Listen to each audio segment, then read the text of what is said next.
Buenos días con todos. Gracias por la participación el día de hoy, esta mañana.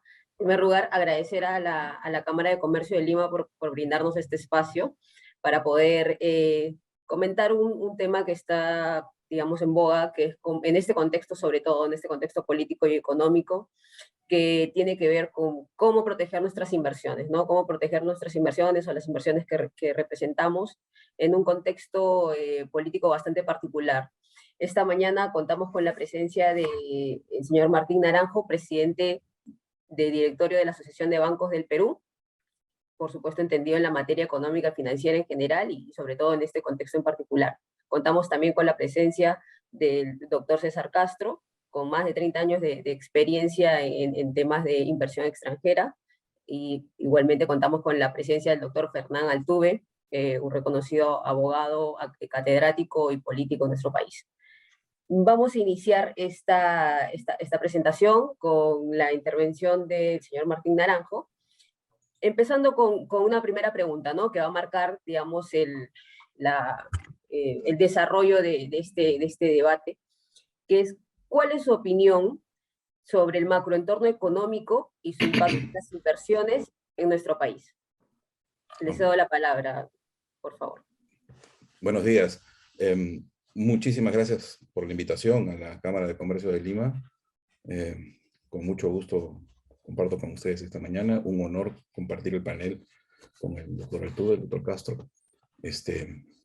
Déjenme comentarles, ante la pregunta, digamos, cuando uno ve el entorno macroeconómico, típicamente alude a un dominio probabilístico, digamos, ¿no? Entonces, en el sentido de que, oye, ¿cuál es el producto esperado, el crecimiento esperado del PBI, del PBI sectorial, qué se espera de los precios, qué se espera del tipo de cambio, etcétera, etcétera, etcétera, ¿no? Ese es un mundo interesante, es un mundo usualmente, cuando el Estado de Derecho es vigente y es estable, ese es un mundo probabilístico también estable, en el sentido que las relaciones entre las variables económicas son estables. Es decir, las causalidades son estables, los parámetros son estables, las distribuciones son estables, y por lo tanto uno puede probabilísticamente definir qué cosa es lo que le conviene hacer, dónde le conviene invertir, dónde no le conviene invertir, ¿no es cierto? Entonces, el marco institucional o el Estado de Derecho termina siendo, vamos a decir, una restricción habilitante, ¿no? El ejemplo más sencillo de una restricción habilitante es pues, el esqueleto de un ser humano, de un mamífero. Es decir, tenemos todos más o menos esqueletos similares, pero pues la variedad de cuerpos es distinta dependiendo de muchos factores ambientales, personales, genéticos, la dieta, etcétera, ¿no? Entonces, pero pues esto termina habilitando, te da un marco sobre el cual tú puedes saber quién es un humano y quién no es un humano, ¿no? Entonces, a diferencia de un esqueleto externo, como los insectos, que no es habilitante, al contrario, te limita y todos se ven iguales, pero a pesar de no ser exactamente iguales todos. Entonces, el Estado de Derecho funciona precisamente para que el futuro tenga una distribución que tú puedes más o menos intuir, prever, a pesar de todas las circunstancias. Y ese es el momento normal. Entonces, en circunstancias normales, ¿no? Entonces, cuando, cuando, cuando lo que tenemos es que se atenta contra el Estado de Derecho, cuando lo que está en cuestión es el propio Estado de Derecho, entonces se atenta también contra los fundamentos de la economía. Ya no es predecible en un espacio probabilístico. Ya sucede A o sucede B. Y eso es una circunstancia de valoración distinta. Es decir, cuando uno valora un flujo, que es el que determina el valor de una empresa, lo valora desde una perspectiva probabilística. Tendrás una media, tendrás un valor estimado, ¿no? Tu mejor estimación, pero porque el espacio es un espacio probabilístico, que puede entrar en espacios de complejidad también, pero es una estimación que te permite más o menos entender cuál va a ser el futuro, cuál va a ser el valor de tu inversión, etc.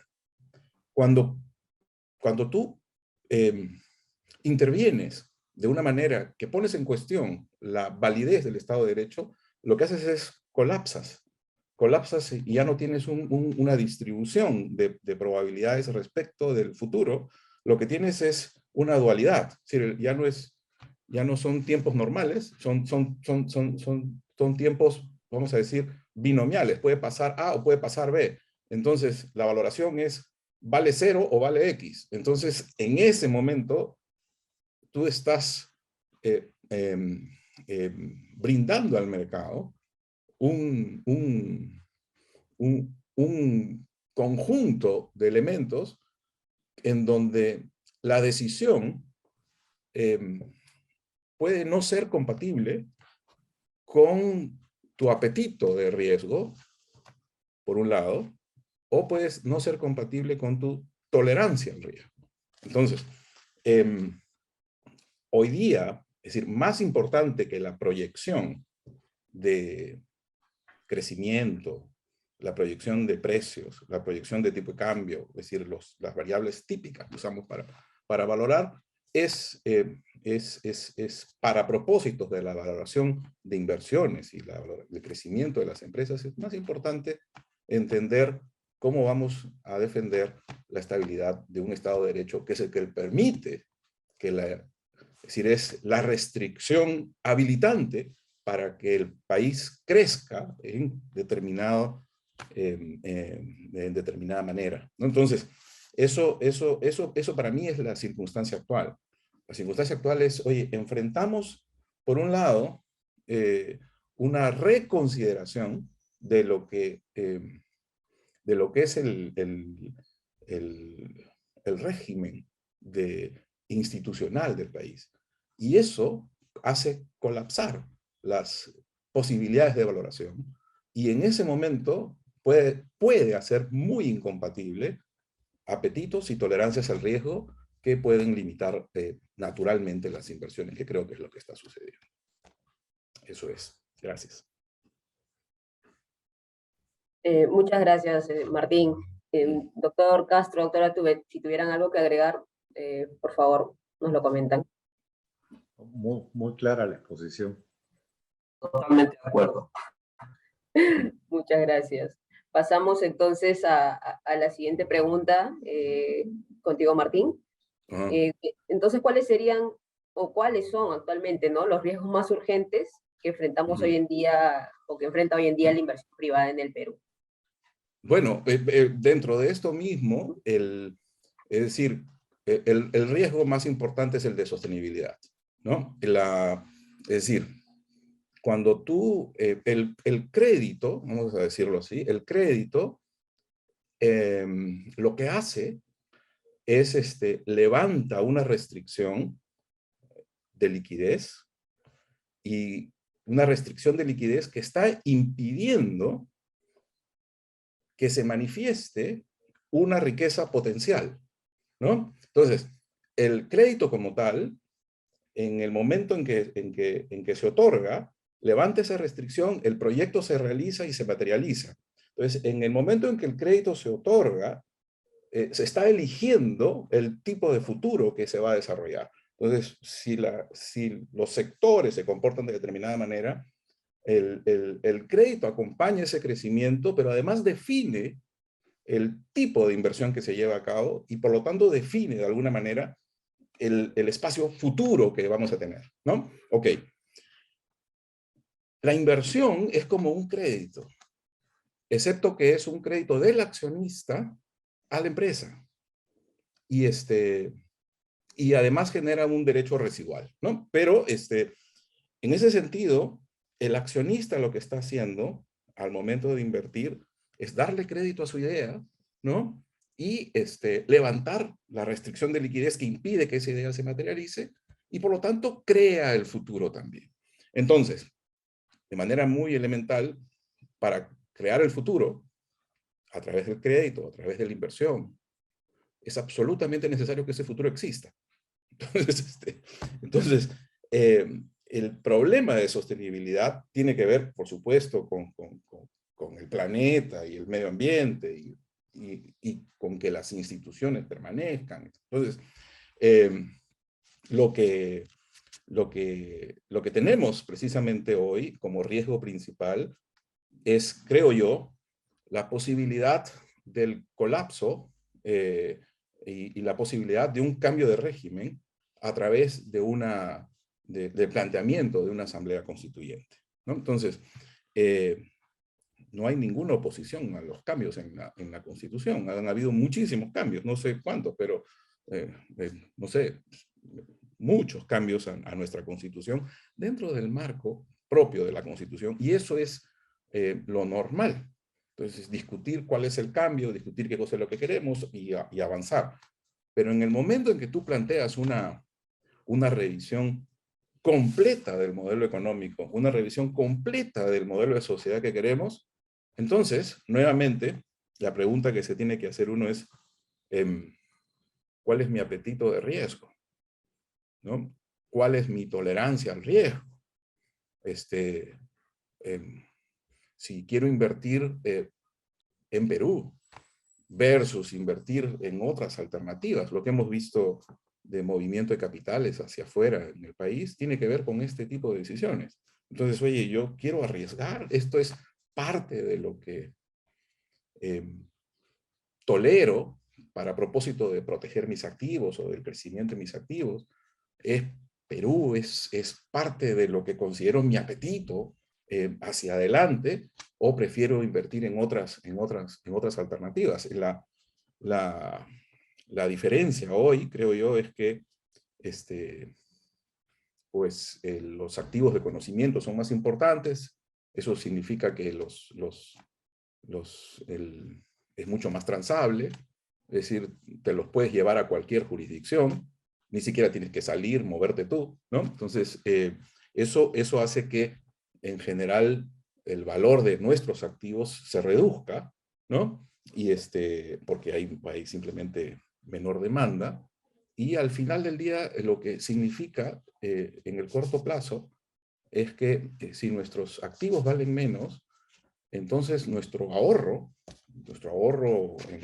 en personal, nuestro ahorro previsional, nuestros activos en general, pues valen menos, y lo que hemos hecho es destruir el valor que en el tiempo hemos venido generando. Entonces, eso en el momento en que se destruye valor de una manera significativa, las posibilidades de inversión también son menores, ¿no? Entonces, el principal riesgo, creo yo, es el riesgo de revisar completamente y hacer colapsar lo que significa, digamos, el crecimiento que hemos tenido, la reducción de la pobreza que hemos tenido, la inclusión que hemos logrado, etcétera, ¿no? Entonces creo yo que ese es el riesgo político, es el riesgo fundamental hoy en día, ¿no? La economía tiene para salir adelante siempre y cuando el Estado de Derecho se mantenga como una restricción habilitadora en el mismo sentido en que ha sido utilizado y en el mismo sentido en que ha funcionado en los últimos 30 años, no sé cuánto tiempo ya. Eso es. Muchas gracias Martín, muy claro lo que nos comentas. Haciendo un pequeño resumen de lo que nos comentaste, en efecto, ¿no? Como señalas, si es que no se asegura la permanencia o la protección del Estado de Derecho que se tiene, eso va a impedir que se pueda contar con la probabilidad de poder predecir, ¿no? Tener predicciones en el tema económico, ¿no? Nos has comentado también que los principales riesgos que tú adviertes actualmente son la posibilidad de un cambio de régimen o de un cambio total del modelo económico, el riesgo político, ¿no? Entonces, eso nos va a ir adentrando a la siguiente pregunta para el doctor Fernán Altuve. ¿cuál sería o cuál es el marco constitucional aplicable a la protección a la inversión privada en el Perú? Bien, muchísimas gracias a la Cámara de Comercio, a Martín Naranjo, al doctor César Castro por acompañarnos en esta exposición. Yo creo que la exposición, las preguntas, las respuestas que me han antecedido han sido muy claras en relación a lo que tendría yo que manifestar. Es decir, el mayor riesgo se produce por desconfianza. La desconfianza económica es veneno para la economía, la desconfianza política es veneno para la política. Es el mismo problema. Entonces, si los actores políticos generan desconfianza, esa se contagia a otros sectores. Y eso atenta contra el valor del ahorro, contra el valor de la inversión, contra los valores que se han ido generando. Creo que la mejor definición que ha hecho Martín Naranjo es decir, ¿cuál es el mayor riesgo para la inversión? El mayor riesgo para la inversión es que el marco constitucional del Estado de Derecho que nosotros tenemos hoy día ya no siga siendo un marco predecible, estable, bajo las reglas de juego, para utilizar esta metáfora, en las cuales nos hemos desenvuelto en los últimos 30 años. Es acertada la visión de decir que la Constitución, con todos los defectos que tiene y que podríamos hacer un catálogo de ellas, ha servido como un instrumento durante 30 años. A lo largo de muchísimas reformas, probablemente es la Constitución peruana que más reformas ha tenido por canales graduales para lograr la modificación de criterios que se tuvieron en el año 93 y que hoy día probablemente ya no se tienen las políticas públicas que se aplican. Es decir, ha permitido esta estructura, este esqueleto, para utilizar la imagen que ha difundido Martín, este esqueleto ha permitido que a lo largo de 30 años, los 10 primeros tuvieron una tendencia, una visión de determinadas políticas, los últimos 20 han tenido otra visión distinta, pero bajo el mismo marco y haciendo, digamos, modificaciones graduales.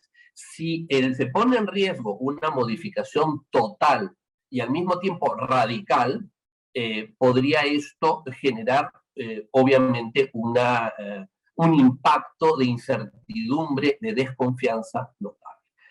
Hoy en día, con las reglas que hoy día se tienen, la Constitución da dos instrumentos en su articulado para la garantía de las inversiones. En primer lugar, tenemos el artículo 63, que establece la igualdad de la inversión extranjera y de la inversión nacional, lo cual es enormemente importante porque permite la llegada de los capitales que no necesariamente se pueden producir en el Perú. Porque cuando no se consigue grandes capitales en el extranjero, solo queda un gran capitalista, que es el Estado. Es lo que se llamaba antiguamente el capitalismo de Estado. Por lo tanto, entonces se produce un desequilibrio en la economía de la inversión. Entonces, uno de los elementos de garantía fundamental es ese artículo, que hoy en día se ha mantenido pétreo a lo largo de 30 años y ha permitido que haya modificaciones en las conductas sociales, en las conductas de las políticas públicas, etcétera, pero manteniendo siempre esa libertad y esa fluidez. Al mismo tiempo, la libertad de empresa, que en el marco constitucional actual no limita la actividad del Estado, la restringe, pero no la prohíbe y permite actividades de carácter estatal en algunas circunstancias que se tienen y se reconocen como imprescindibles. Entonces, ese artículo 63 es un artículo de garantía. Otro artículo de garantía fundamental que no es fácilmente interpretado o visto es el artículo 55 sobre la equivalencia, o lo que llamaríamos la internalización de las normas de inversiones por tratados o convenios dentro de la legislación nacional. El artículo 55 establece que las normas de inversión, los convenios de inversión o tratados de inversión, como lo quieran llamar, de carácter externo, tienen el mismo rango y se incorporan dentro de la legislación nacional. Estos convenios pueden ser de dos naturalezas. O son bilaterales de Estado a Estado, protegiendo una relación, digamos, con un país, o son de carácter plural, como son los tratados de libre comercio, con grupos o asociaciones de países, como puede ser el TLC, digamos, con la Unión Europea, etcétera, de carácter multilateral, con el Mercosur, etc. ¿Qué ocurre para mí dentro de esta defensa del Estado de Derecho, de la cual ha hablado Martín Naranjo? Y creo que es muy importante poner énfasis, porque claro, al final de cuentas, yo menciono aquí el marco constitucional, pero el marco constitucional no aplica a los jueces. Al final de cuentas puedo llegar a esa metáfora que utilizaban los jueces americanos, que decían que es el derecho lo que aplica a los jueces. Y para proteger estas inversiones, tanto en el marco constitucional, el artículo 63, como el artículo 55, que incorpora todos esos convenios, quien tiene que aplicarlo, al final de cuentas, va a ser una interpretación judicial. Y yo me pregunto, como digamos una inquietud muy grande en un momento de incertidumbre, como el que podríamos vivir, ¿los jueces peruanos están preparados para entender esa internalización de la legislación de inversiones? ¿Están preparados para entender esa equivalencia de la inversión?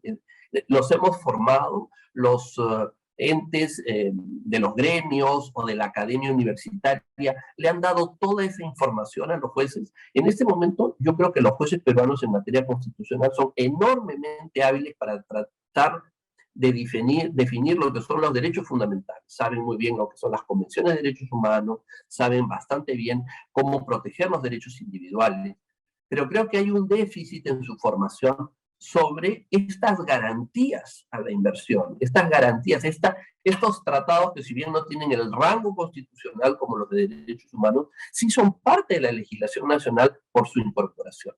Creo que ahí se ha hecho, o no se ha hecho, mejor dicho, un poco trabajo de difusión, de formación, desde el punto de vista de los interesados, de que los jueces, cuando pudiesen tener algún tipo de querella, dificultad o impugnación o una acción de amparo, etcétera, para proteger esas garantías en una situación de emergencia, pudiesen tener todo el conocimiento, toda la información para decir, yo tengo que aplicar la supremacía constitucional del artículo 63, yo tengo que aplicar el artículo 55, a través del artículo 55 hay todo este conjunto de tratados, esta garantía que yo le doy a la inversión extranjera, no lo estoy haciendo porque quiero, porque se me ocurre, sino porque el tratado, que ya es parte del derecho nacional, dice tal cosa y lo tengo que aplicar. Creo que ahí hay un vacío que puede chocar con un desconocimiento, con una práctica limitada,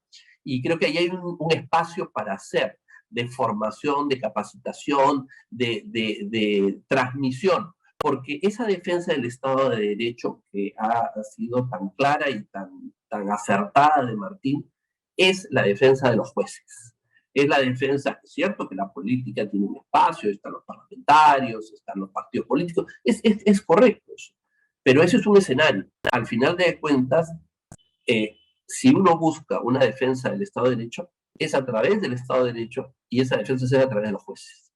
Y si tenemos jueces que por algún tipo de circunstancias no han sido formados para comprender que esos derechos de la inversión, del inversionista extranjero o peruano, tienen el mismo valor de garantía constitucional que otros derechos, entonces hemos hecho mala tarea.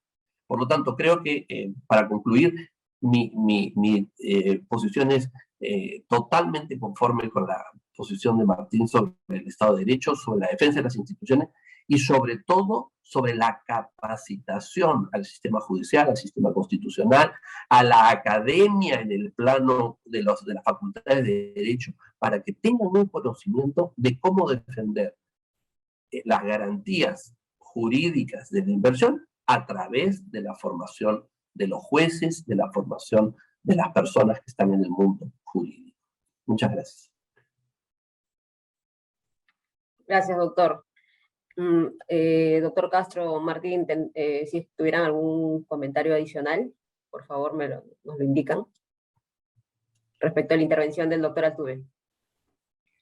Sí, yo tuviera un pequeño comentario para enfatizar precisamente el tema de la falta de capacidad de la judicatura actualmente para resolver diferencias o disputas sobre inversión. Precisamente eso es lo que ha dado lugar a que la inversión extranjera busque siempre estar amparado por la posibilidad de recurrir a arbitrajes internacionales y especialmente arbitrajes internacionales con árbitros especializados en inversión. Es decir, no es un tema efectivamente que puedan ser manejados por los jueces actualmente.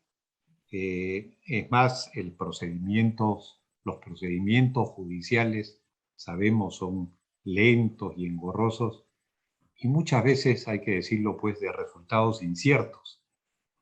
Entonces, uno de los elementos más importantes para determinar la posibilidad de inversión es saber si se tiene o no acceso a una justicia eficiente y oportuna, ¿no? A eso me parece, y concuerdo plenamente con lo dicho por Fernán sobre este asunto. Igualmente, concuerdo totalmente con lo mencionado por el doctor Altuve. Sin duda, hay una dimensión adicional, digamos, en términos de la inversión global. Perú no es el único país minero, Perú no es el único país donde invertir, Perú, es decir, hay una condición por la cual mientras más globales tus activos, mientras más líquidos tus activos, mientras más grande tu portafolio, pues más fácil es que lo puedas recomponer, ¿no? Y en el extremo, mientras más vulnerable, tus activos son básicamente pues tu fuerza de trabajo y entonces y tu salario es lo único que tienes y eso no es diversificable, estás mucho más expuesto. Entonces, estos digamos, ataques sobre el Estado de Derecho terminan afectando pues a los más vulnerables, porque son los que no tienen cómo recomponer sus portafolios y acondicionar, digamos, ese portafolio a, a, a las condiciones vigentes, ¿no? Entonces, eso es también importante, ¿no? O sea, la visión, digamos, de que desde que no pueden recomponer los portafolios, eso es lo primero que se hace. Entonces, en función de las expectativas, ¿no? Y eso se paga rápido, además, ¿no? Muchas gracias, Martín, muchas gracias, doctor Castro. Entonces, pues, pasamos a la siguiente pregunta con usted también, doctor Castro, que es, ¿qué instrumentos legales protegen la inversión privada frente a medidas del gobierno que puedan resultar arbitrarias? Adelante, por favor. Gracias. Bueno, antes que todo, quiero agradecer a la Cámara de Comercio de Lima por permitirme participar en este panel con tan distinguidos panelistas, el doctor Fernán Altuve, el señor Martín Naranjo. Y quisiera señalar que, si bien no es materia de este conversatorio exponer la necesidad de las ventajas y beneficios que proporciona la inversión privada para la economía, como es ingresos tributarios, bueno, cuando se gastan correctamente, ¿no? La indispensable creación de puestos de trabajo, el ingreso de divisas, adquisición de tecnología, ampliación de fuentes de financiamiento, la competencia y sus efectos beneficiosos en el consumidor. Eso yo creo que ya correspondería a otra conversatorio. Esto solo quisiera enfatizar de que la inversión privada se traduce en una mejora de la calidad de vida de todos los peruanos. No es un concepto abstracto económico, se traduce en concreto en una mejora de la calidad de vida y especialmente en aquellos en las zonas más vulnerables. Pero eso que parece tan obvio es necesario que sea entendido e internalizado por gobernantes, funcionarios públicos, jueces, fiscales, y bueno, y la ciudadanía en general, ¿no? Así no será necesario para los inversionistas recurrir en protección a sus inversiones a los diversos instrumentos legales, ¿no? Leyes, convenios de estabilidad, etcétera, o medidas extremas, pues, como demandas judiciales o arbitrales al Estado.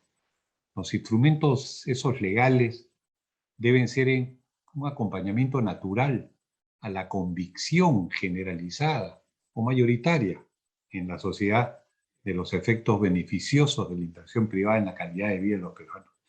Por eso, aparte del conocimiento que deben tener los jueces de la problemática de la inversión y el régimen jurídico de la inversión, deben estar convencidos de los beneficios que la inversión reporta. Esa es la mejor garantía de protección a las inversiones. Mientras no exista esa convicción en la sociedad y las normas legales parezcan desfasadas de lo que siente realmente la gente, los inversionistas necesitarán contar con todos los instrumentos legales de protección. Serán necesarios, ¿no? Ahora, pasando a la protección y la inversión privada, no estamos refiriéndonos a los riesgos comerciales o a los riesgos técnicos. Estos son riesgos que deben ser cubiertos por el propio inversionista, estudiando, asociando con otros, tomando seguros, etc. Me refiero a riesgos de actos o omisiones del Estado por arbitrariedad, atropello o abuso de poder, o simplemente por incumplimiento abierto o velado de sus compromisos en convenios internacionales, convenios con el inversionista, y que muchas veces tienen el efecto de expropiar, menoscabar o destruir una inversión, o impide al inversionista acceder a los beneficios de aquello.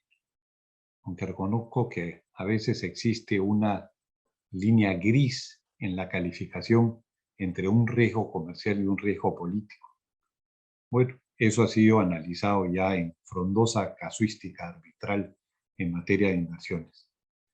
Dicho eso, corresponde reconocer que el marco legal de protección directa e indirecta a la inversión deriva de un decidido e inteligente desarrollo de las normas constitucionales que ha comentado el doctor Altuve, iniciado en los años 90 y que ha continuado, aun cuando a partir del 2012 aproximadamente, con menor decisión e intensidad.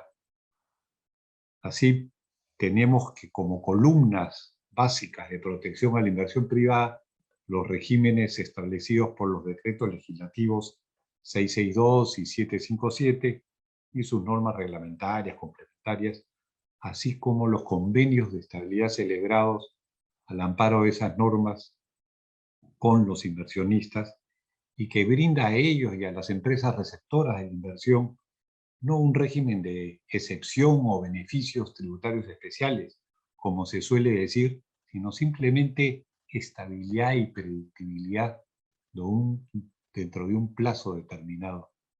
Es decir, y solamente con ciertas reglas de juego. Es decir, en materia tributaria, por ejemplo, el impuesto a la renta, no se estabiliza el IGB o otros tributos, ¿no? Estabilizan también el régimen cambiario y el régimen de contratación laboral, así como los derechos pues, a no ser discriminados, que está ya consagrado en la Constitución, ¿no? Los convenios de estabilidad sectoriales, como son los previstos en la Ley de Minería o en la Ley Orgánica de Hidrocarburos, apuntan también a la estabilidad y a la predictibilidad en esa regla de juego, pues las inversiones en esas actividades son particularmente riesgosas por su larga maduración, el tiempo que toma que comiencen a dar frutos esas inversiones, los riesgos durante la exploración, y ocurre que una vez que se ha efectuado la inversión en infraestructura, maquinaria, equipo y todo lo que es propio de ese tipo de inversiones mineras principalmente, el inversionista es muy difícil que pueda trasladar su infraestructura, sus equipos y todo a otro país, sino que se encuentra pues a merced de los constantes vaivenes de la política y los drásticos y pocos meditados cambios legislativos, ¿no?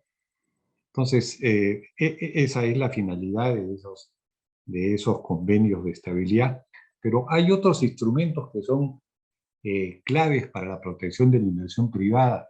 Está constituido por los 29 convenios protección a las inversiones, convenios bilaterales o BITs, y los 9 tratados de libre comercio vigentes en los que el Perú es parte y que tienen convenio de protección a las inversiones. Convenios con un régimen similar a un BIT que estipula una serie de garantías, ¿no? Estas garantías usualmente consisten en protección contra las expropiaciones directas o indirectas, incluyendo lo que se llaman nacionalizaciones, ¿no?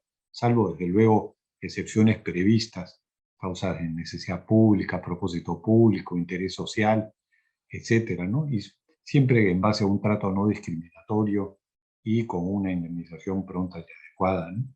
También protegen contra tratamiento discriminatorio en comparación con inversiones nacionales y otros países, contra restricciones a las limitaciones a la transferencia de capitales y sus rendimientos, y un trato injusto o denegatoria de justicia en procesos judiciales o administrativos.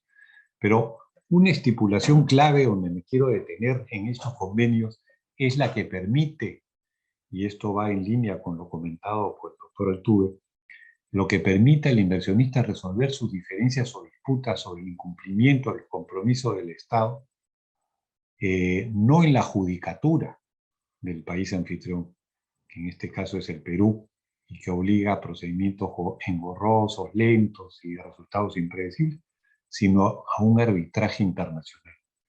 Usualmente el arbitraje se da en el Centro Internacional de Arreglo de Diferencias Relativas a Inversiones, el CIADI, que fue creado en el 96, en el cual el Perú es miembro desde 1993. El Perú es uno de los 156 estados contratantes en el convenio. Es sintomático advertir que desde octubre de 1966, en que entró en vigor el convenio, se han retirado solo 3 países de estos 156. Y esos son Bolivia, Ecuador y Venezuela. En el 2007, 2009 y 2012, si no me equivoco. Ahora Ecuador acaba de regresar al CIADI desde agosto. Pero eso es sintomático, y si bien el inversionista tiene la posibilidad de elegir entre más de una modalidad de arbitraje, porque normalmente los convenios contemplan varias opciones de arbitraje internacional, en alrededor del 85% de los casos, el arbitraje en los últimos 20 años en el Perú ha sido en los cuales los inversionistas han elegido el CIADI como centro de arbitraje para resolver su disputa, ¿no? Por sobre otra modalidad también arbitral internacional prevista en varios convenios internacionales, que es el de un tribunal ad hoc bajo el reglamento de UNCITRAL, ¿no? Que es de las Naciones Unidas, ¿no? Esto, a grandes rasgos, son los instrumentos legales con que cuenta un inversionista en protección a sus inversiones. Como se puede ver, está enfocado más que todo al inversionista extranjero, y el inversionista nacional queda relativamente desprotegido frente a estas situaciones de posibles rupturas de Estado de Derecho. Muchas gracias. Muchas gracias, doctor Castro. Disculpe, ¿habrá comentarios adicionales por parte del doctor Altuve, Martín? Entonces, doctor Castro, pasamos a la siguiente pregunta, a la última pregunta de este debate, que es bastante relevante, ¿no? ¿Cuál es la experiencia pasada sobre casos que afectaron la inversión extranjera? Un poquito para saber, tal vez, qué cosas podrían pasar. Bueno, no vamos a retroceder hasta la expropiación de la IPC por el gobierno militar de Velasco a fines de los años 60, en que el gobierno tuvo que acabar pagando bajo la mesa una indemnización a la empresa americana Standard Oil. O tampoco vamos a retroceder hasta la expropiación durante el primer gobierno del presidente García en la petrolera Belco, en el que el siguiente gobierno acabó pagando la factura a la aseguradora AIG por $185 millones para poder reinsertarse en la comunidad financiera internacional. Pero creo interesante comentar que el Perú ha sido uno de los países más demandados por inversionistas en el CIADI. Y actualmente existen 21 casos en estado de pendientes en el CIADI. Pero, sin embargo, conviene anotar pues, que según el Ministerio de Economía y Finanzas, a febrero del año 2020, de los 17 casos que habían concluido, 14 habían sido favorables al Estado peruano. Una tasa de éxito que no solo habla muy bien de la defensa del Perú, incluyendo el sistema de coordinación y respuesta del Estado en controversias internacionales, el SICRESI del Ministerio de Economía, sino también echa por tierra las alegaciones del gobierno de Correa en Ecuador, de Venezuela y de Bolivia, de que los laudos en los arbitrajes del CIADI son sesgados en favor de los inversionistas. Pero a la luz de la situación actual, quería llamar la atención sobre un caso que se ventiló en el CIADI, que es el de Bear Creek contra el Estado peruano. Bear Creek era una compañía minera canadiense que demandó al Estado peruano a raíz de tumultos, revueltas y algaradas en Puno. ¿Le suena conocido? Durante las postrimerías del gobierno del segundo gobierno de Alan García en 2011, luego de los actos de vandalismo, incendio, que afectó propiedad pública y privada, se emitió un decreto supremo que privó a los inversionistas del derecho a explotar las concesiones mineras del proyecto Santana. Bear Creek demandó al Perú al amparo del CIADI, invocando el TLC con Canadá, sobre la base que había sufrido medidas equivalentes a una expropiación, sin resarcimiento alguno. Y en noviembre del año 2017, el tribunal emitió su laudo que resultó en un pago de aproximadamente 30 millones de dólares a la referida compañía canadiense. El riesgo de que el Estado peruano, no por acción, sino por omisión en controlar tumultos y actos de vandalismo, ocasione demandas por las compañías afectadas, es alto, y las consecuencias las podríamos pagar todos los peruanos. Muchas gracias, doctor Castro. Gran ejemplo que cita en este momento. Solamente para culminar, trayendo a colación lo que mencionó también el doctor Altuve respecto a digamos, al déficit de formación en los jueces constitucionales, ¿no? Y también la data que usted dio, doctor Castro, en relación a los casos que se terminan ventilando en el arbitraje en CIADI y que terminan siendo favorables para el Estado peruano, ¿no? Entonces, la consulta y la última, tal vez, para abrir un poquito el debate en estos minutos finales es, entonces, ¿qué tantas alternativas o qué probabilidades de éxito tiene el inversionista para ganar un caso, salvo el que nos comentó, ¿no? Que sí lo ganaron, ¿no? Pero frente a esta data, ¿no? De jueces constitucionales que no están muy bien formados en la protección de inversión extranjera y una data de arbitrajes internacionales en el CIADI donde son favorables en su mayoría para el Estado peruano. ¿Cuál es el escenario? ¿Qué otro tipo de protección podrían buscar los inversionistas, ¿no? Abro debate como última pregunta o tal vez reflexión. Yo quería comentar algo, no toqué el tema del arbitraje porque sabía que era más importante que lo tocara el doctor. Y siendo árbitro, tengo un cierto conocimiento de ciertas formas de actuar. Creo que el arbitraje en el Perú, sobre todo para los nacionales, se ha desarrollado muchísimo. Hay una bibliografía magnífica, creo que somos uno de los países de América Latina donde más se ha desarrollado al amparo de la Constitución que permite esa jurisdicción voluntaria. Pero curiosamente creo que se olvidó por la facilidad del arbitraje que no solamente se presentan casos donde hay temas privados, sino que muchas veces los casos de perjuicio al inversor vienen de acciones públicas o malas acciones de la jurisdicción distrital, de los gobiernos regionales, que tienen acciones arbitrarias, etcétera, y hay que ir a la vía constitucional. Y entonces, reitero, que siento que se ha olvidado formar, informar, o sea, todo ese potencial que hay en el arbitraje, por ejemplo, no se ha reflejado en un conocimiento sobre el tema de las inversiones. Creo que además, por ejemplo, que una de las fallas que tiene el sistema arbitral peruano es que los laudos se mantienen reservados.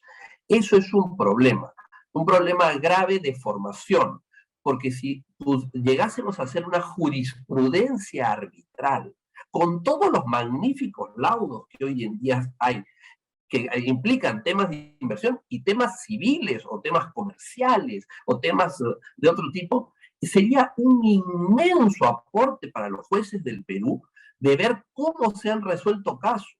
Pero lamentablemente esa confidencialidad empresarial atenta en cierta manera contra la formación y de los jueces y de los actores en el mundo jurídico. Creo que es muy importante, no estoy diciendo que se conozca el nombre de la empresa, el gerente y todo eso, pero sí creo que hay que ir fundamentalmente al tema de que todo ese bagaje sirva para formar a los jueces, porque ya casi con 30 años de jurisprudencia arbitral tenemos una riqueza inmensísima engavetada. Yo quisiera añadir que, digamos, en la gestión de riesgos uno puede asumir el riesgo directamente y gestionarlo. Esto tiene pues una metodología y tal. Este tipo de riesgos, digamos, de expropiación y tal, también calzan como cualquier otro riesgo, tienen actividades de prevención, actividades de mitigación, actividades de control de daños, etcétera, como cualquier otro incendio, digamos.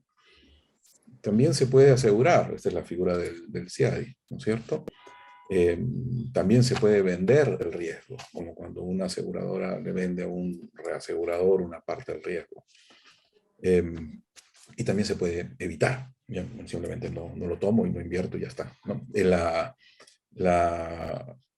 Lo que quisiera señalar es que hay maneras de gestionar y maneras de asegurar que no pasan por aseguradoras, sino por tu propia gestión de portafolio.